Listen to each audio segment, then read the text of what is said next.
I don't have enough time. Welcome, Chumash and Rashi, the Torah portion. Mishpatim. We continue with lots of laws. Hold on.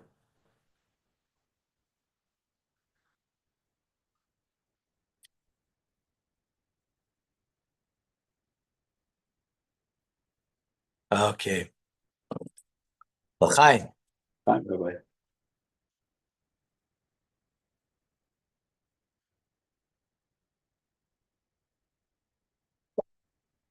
Yaka ish es avdei. When a person strikes his servant, non-Jewish one here we're talking about, Bisamase, or a woman servant, Bishavet, a mace, and he dies, Tachas Yadei, under his hand, Malcolm Yinakim. He must be avenged.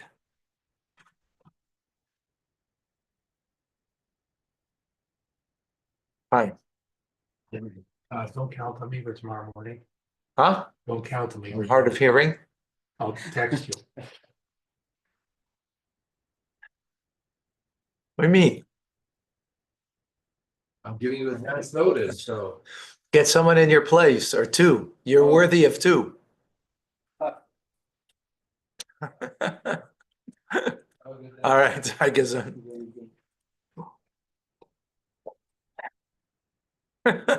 Okay. Rashi. Huh? No problem. Okay. You have a car? No. Verse 20. When he strikes a slave or slave woman, the verse is speaking about a Canaanite slave or an Ishmael Levi, or perhaps maybe it's speaking about a Hebrew slave. Talmud Leimar, he kaspayu. It says that for his property, that means it belongs to him. So to the verse is speaking someone who's that belongs to him. And then Canaanite slave was included, one who strikes him when he dies. So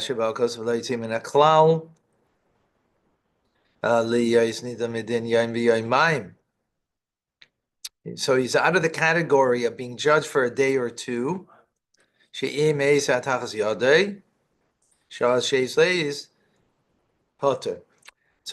other words, if he dies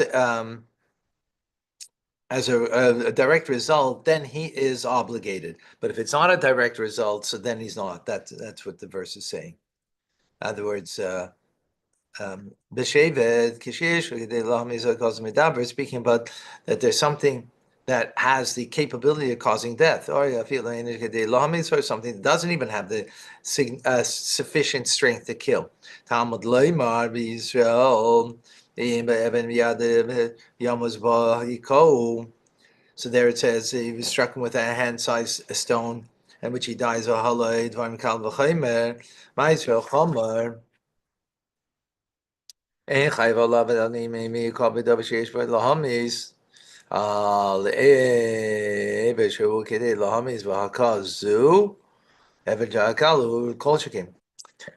we have by a Jew that if by a Jew it says that if he was killed by something, by a stone or by something that is sufficient to kill, so all the more so it will be with a servant. So it's the same law, in other words, as by the Jew, same law by the servant. Malcolm Yiglaim, Misa Sayif, a death by sword, Mechain, who I Mechain of Nakam and Nikamas Abris. So death means by this sword, because the word Nakam, to avenge. Okay. However,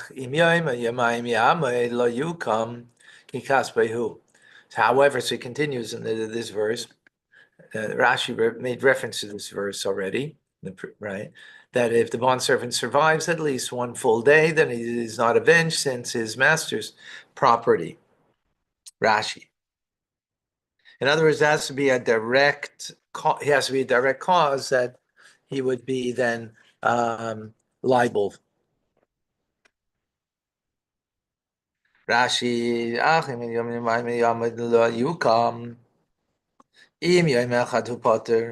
but if it's one day, killer is acquitted, all the 2 days, all the more so, right? So what? It says a day or 2 days. Why would it's repetitive, right? One day, of course, means 2 days that you would be acquitted. So why did it say 1 day, 2 days? So what it means to say, yeah, I'm sure it could be, but it's like a day that's 2 days. So what's one day like 2 days? It means a 24-hour time period. As from when he got hit, 24 hours could go over 2 days, right?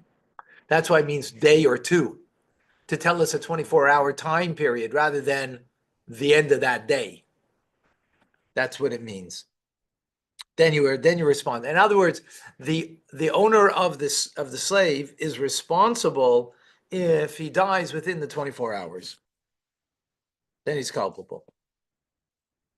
That clear? Okay.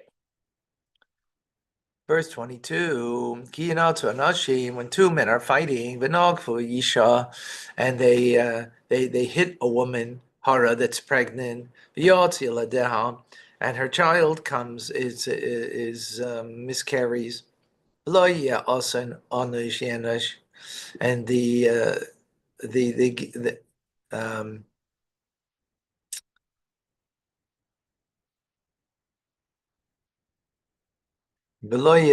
but there's no there's no fatal injury to her.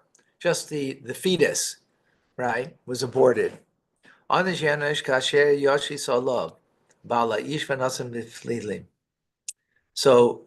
the guilty party is fined when the husband's when the husband of the wife sues him, so he pays according to the court's discretion. Rashi, let's see. Sorry, 22. Women will fight one with another, and one intended to strike his fellow because Isha, but he struck the woman instead, accidentally. And he hits a negifa elash and the chifa or. The gifa means pushing down or striking. Unless you strike with the foot and the stone, he's not ragleihem, or the evan nega. Just bringing different answers. But there's no fatality. Isha in the woman, right? As opposed to the fetus, there was, right? But he's going to be penalized. Shalom demei vlad, about to pay the value of the aborted offspring to the husband of the woman that he struck. Shamanoisa, we assess her in terms of how much she was fit to be sold in the marketplace before she conceived, and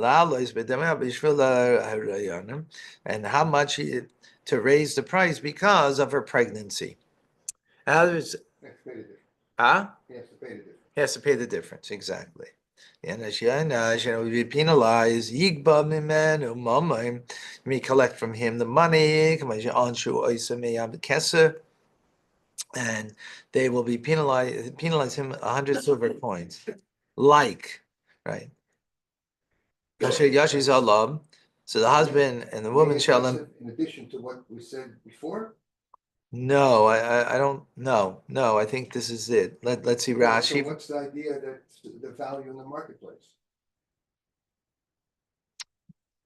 Well, that's what the court will. What's the 100? No, kamoi means like.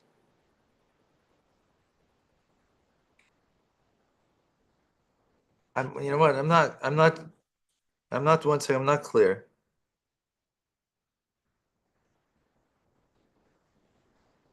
Maybe that's an addition. That's the value, and this is the fine. No? No. He's just giving, no, the word onosh could mean, um, it could be another punishment. It could be it could be a term used for punishment, not for penalized. Rashi is just showing that it means penalized, right? Money rather than a form of punishment, another form of punishment. That's what Rashi is showing. Further punished. Not further punished. The punishment is penalized money. What do you penalize money? How much the value she was before and after, carrying a fetus. Okay? Kashiyashi Zalab, when the husband will of the woman shall impose upon him, Kashi's bane habala baizadim. What do you mean? How's he putting upon him? He can't impose anything upon him. It means when he lays claim against him in court. She's all of einish alka, to impose a penalty upon him over this. Right? And what's the penalty? Again, the value that she is, right? As we mentioned earlier. And he shall give the one who struck the woman, he shall give the value of the aborted offspring. Through the judge's orders, al pi hadayonim. So it's clear that a fetus is not a human being, right? Right. We had that yesterday. That was yesterday we had that, right? Because we also had yesterday that she was hit and it was aborted.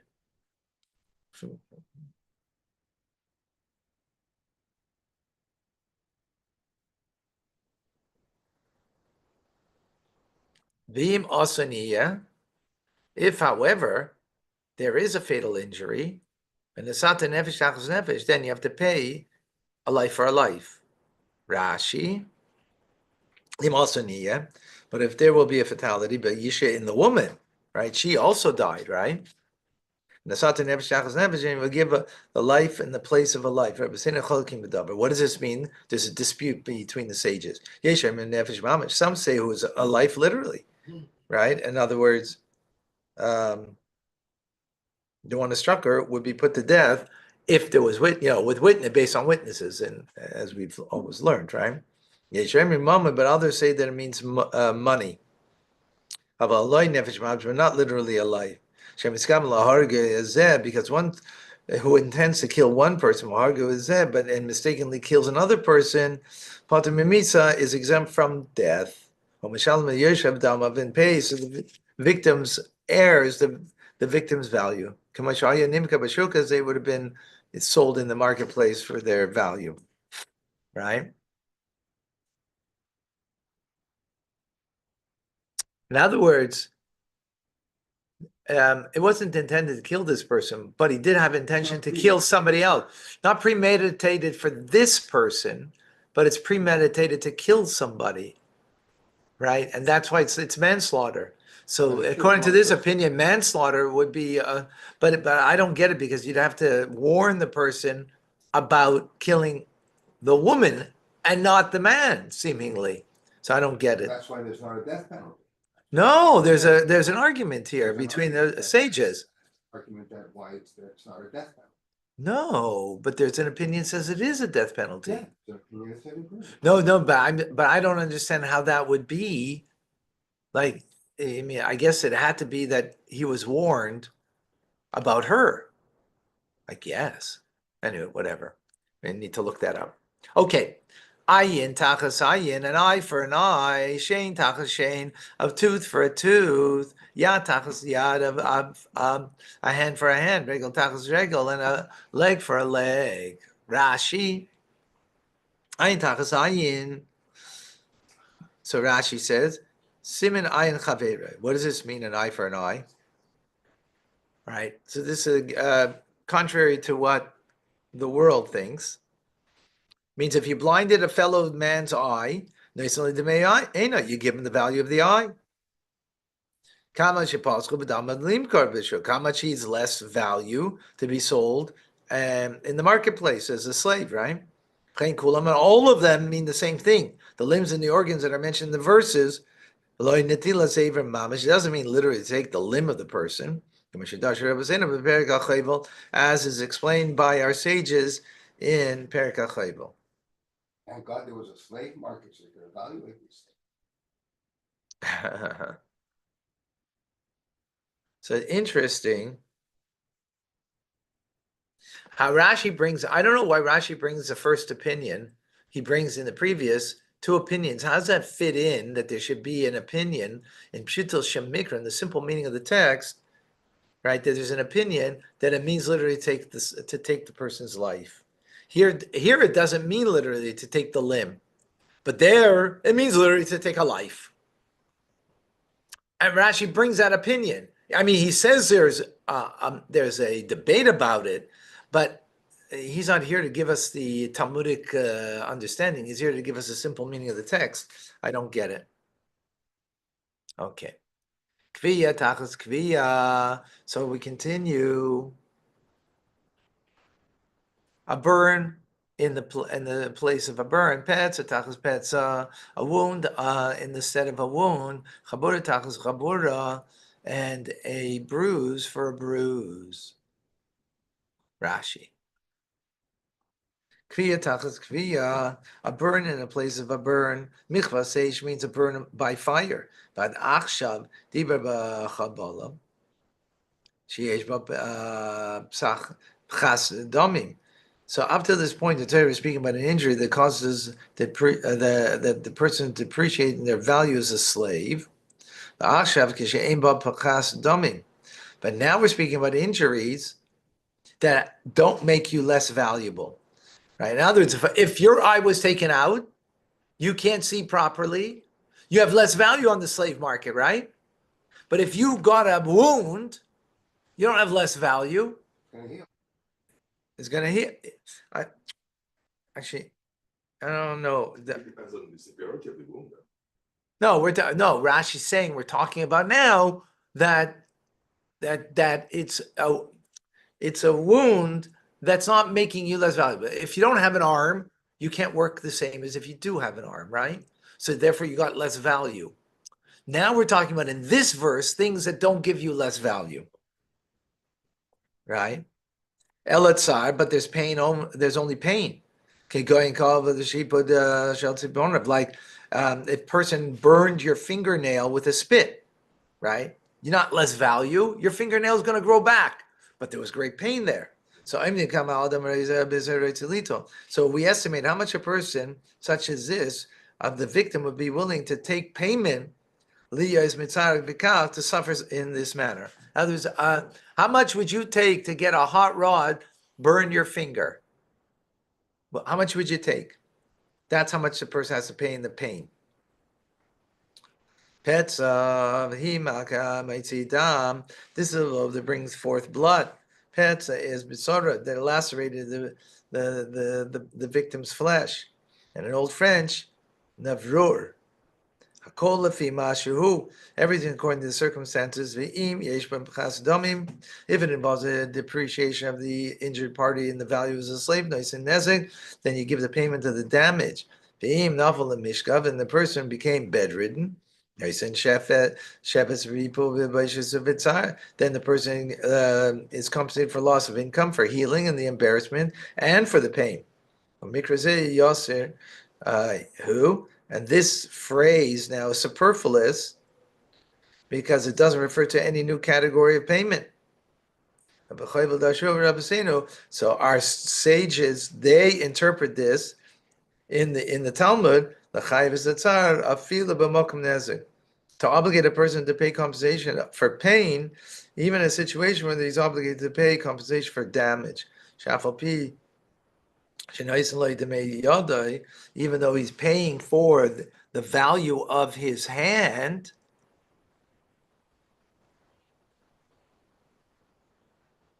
right? He's not exempt from compensating for pain. That's to say that since the injurer acquired the victim's hand by paying for its value, he has the right to cut off his hand with any way he desires. But לא לחסוך בסם שאינו מצטער לא כל כך. Rather, but you might think, since I'm paying for the person's arm, yeah, the guy Yankel cut off Ruvain's arm, right? So he's got to pay for the damage. Now you could say, well, I could cut it off any other way, any way I want. No, can't say that, because if you did it with medication, it wouldn't hurt. If you did it without medication. So therefore, you got to pay for the pain too. In other words, you just want to prove that you have to pay for pain separate from damages. Damages doesn't include pain, in other words. Damage includes loss. Exactly, yeah. Right? Right. Chabura, bruise. This is a blow in which the blood coagulates, but doesn't come out. It reddens the flesh opposite. There's a term chabura in Old French is tache. Tache. Tash. Kamoi, Benamar, like a leopard, it spots, with Mashku. Lashon Chavata. A beating. In Old French, Patedur. Huh? Padur. Patedur. Shaduf Kadim Shagufim Kadim. Beating of the east wind. He's giving an example. Was a beruach. Chayin kol hamashkaif. Hashem shadelis nekiv olav. Okay, folks, we're going to continue this after because we're going to do now Tanya. I'd like to continue and finish it, but we're going to follow up and continue.